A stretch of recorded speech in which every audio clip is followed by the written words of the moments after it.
आज जो है हम पढ़ने वाले हैं कारक के बारे में कि कारक क्या होता है, इसके कितने भेद होते हैं, इसको समझने वाले हैं।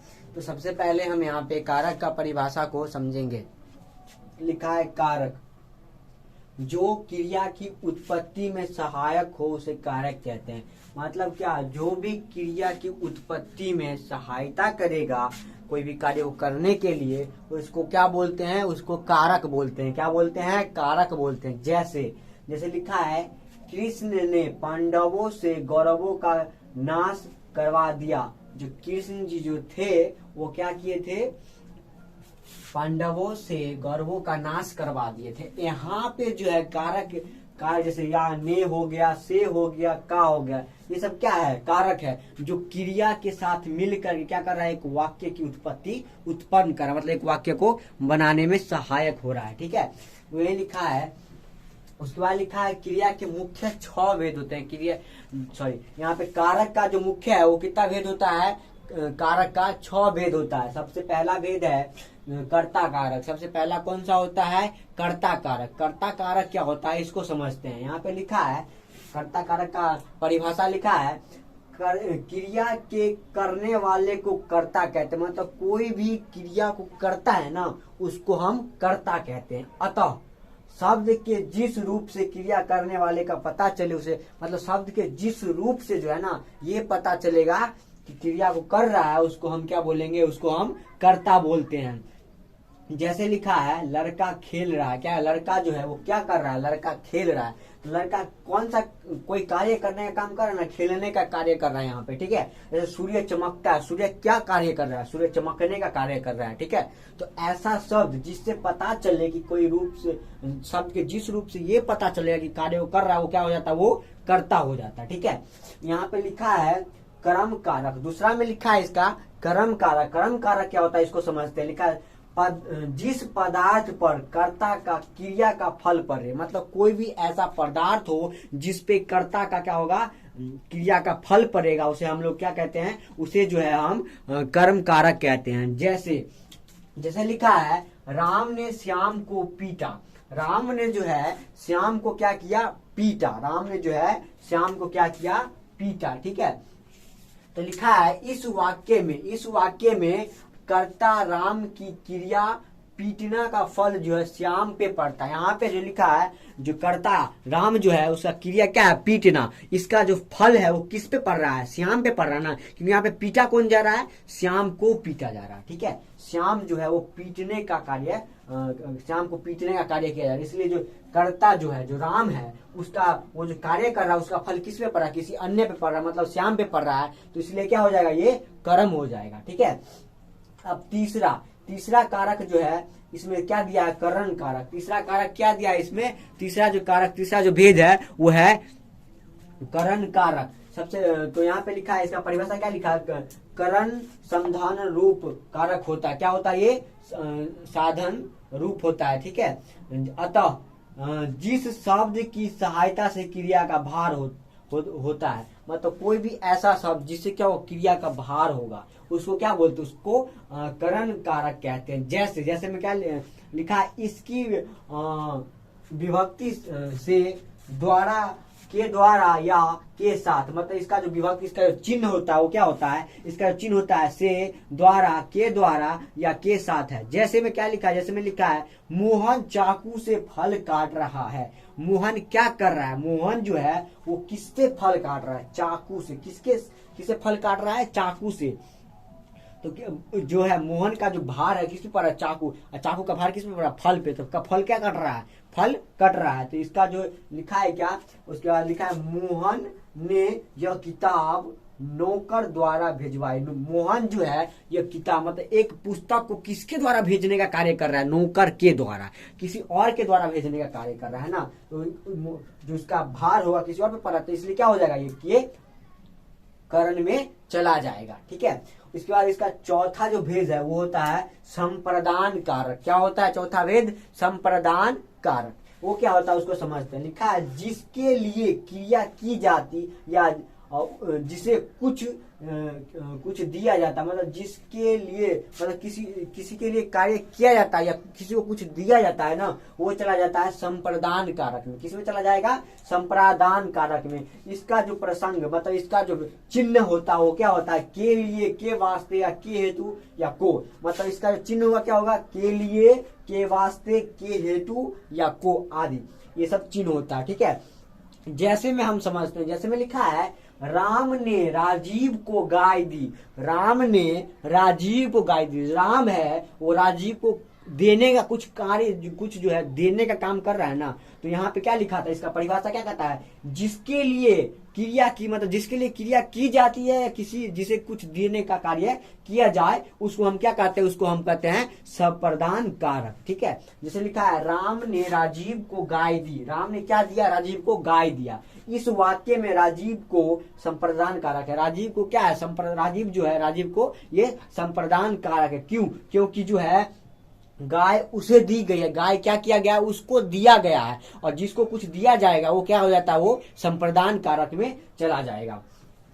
तो इसके आगे पढ़ेंगे, तब तक आप जो है यहां तक नोट कीजिएगा। अब जो है हम कारक का पांचवा भेद को पढ़ने वाले हैं कि पांचवा भेद क्या होता है। पांचवा भेद जो होता है वो अपादान कारक होता है। अपादान कारक क्या होता है इसको समझते हैं। लिखा है संज्ञा और सर्वनाम के जिस रूप से उससे किसी का अलग होना, डरना, उत्पन्न होना आदि का पता चले, मतलब जिससे किसी का क्या होता है? अलग होना, डरना या कोई चीज उत्पन्न, कुछ नया चीज बनना अगर पता चलेगा ना, तो उसको क्या बोलते हैं? उसको बोलते हैं अपादान कारक बोलते हैं। क्या बोलते हैं? अपादान कारक। जैसे में लिखा है वृक्ष से पत्ता गिरता है, मतलब पत्ता किससे गिरने का काम कर रहा है? वृक्ष से। किससे गिरने का काम कर रहा है? वृक्ष से। तो किससे दूर होने का काम कर रहा है? वृक्ष से। तो यहाँ पे वृक्ष से हो जाएगा, वो क्या हो जाएगा? अपादान कारक हो जाएगा। जैसे लिखा है स्टेशन से ट्रेन छूट गई। कहाँ से ट्रेन छूट गया? किस चीज से अलग होने का काम कर? स्टेशन से ना, ट्रेन चली गई, तो स्टेशन से जो है वो हो जाएगा अपादान कारक। ठीक है, इसी प्रकार से छठा जो भेद है वो क्या है? लिखा है संबंध कारक। क्या होता है? संबंध कारक। संबंध कारक जिस संज्ञा या सर्वनाम से किसी दूसरे शब्द का संबंध या लगाव जान पड़े, मतलब जिससे क्या होगा? दूसरे शब्द का संबंध या लगाव के बारे में पता चलेगा, तो उसको हम क्या बोलते हैं? उसको हम बोलेंगे संबंध कारक। लिखा है जैसे में लिखा है राम की गाय चरती है। किसकी गाय चरने का काम कर रही है? राम की। तो लिखा है यहाँ की गाय में गाय का संबंध राम से, अतः राम की को संबंध कारक कहा गया है। मतलब कि इसको समझने की कोशिश की है। यहाँ पे क्या लिखा है? राम की गाय चरती है। यहाँ पे जो है राम की गाय जो है वो गाय का जो संबंध है वो राम से बताया गया, और राम की जो है वो क्या है? राम की का जो संबंध है वो क्या है? संबंध कारक है। राम की का संबंध कारक कहा जाएगा। ठीक है, यहाँ पे राम की को संबंध कारक कहा जाएगा। ठीक है, और इसका सातवां भेद जो है वो क्या है?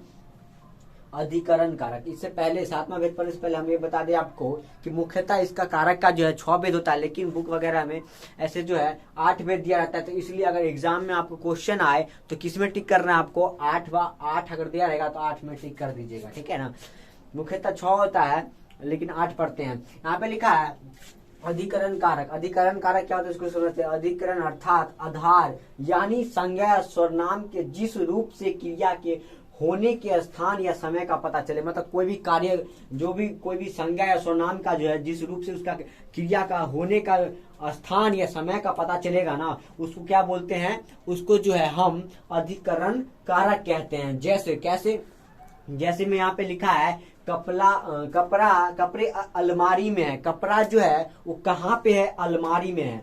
तो इसका जो चिन्ह होता है अधिकरण में या पर होता है। ठीक है ना, इसका चिन्ह जो है, सबका चिन्ह हम इसके बाद करेंगे।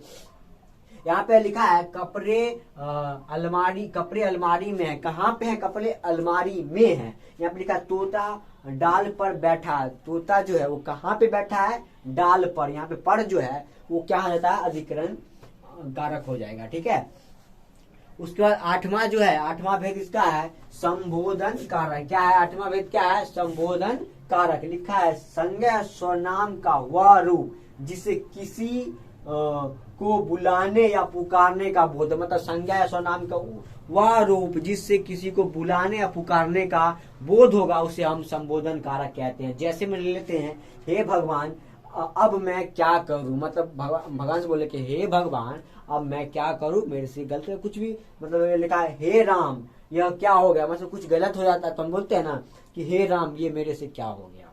ठीक है, तो ऐसा चीज कहीं पे देखने को मिलेगा तो वो चला जाता है संबंध में। ठीक है, इसके बाद जो है सबका क्या है, चिन्ह क्या क्या होता है हम उसको पढ़ने वाले, तब तक जो है आप यहाँ तक नोट कीजिए।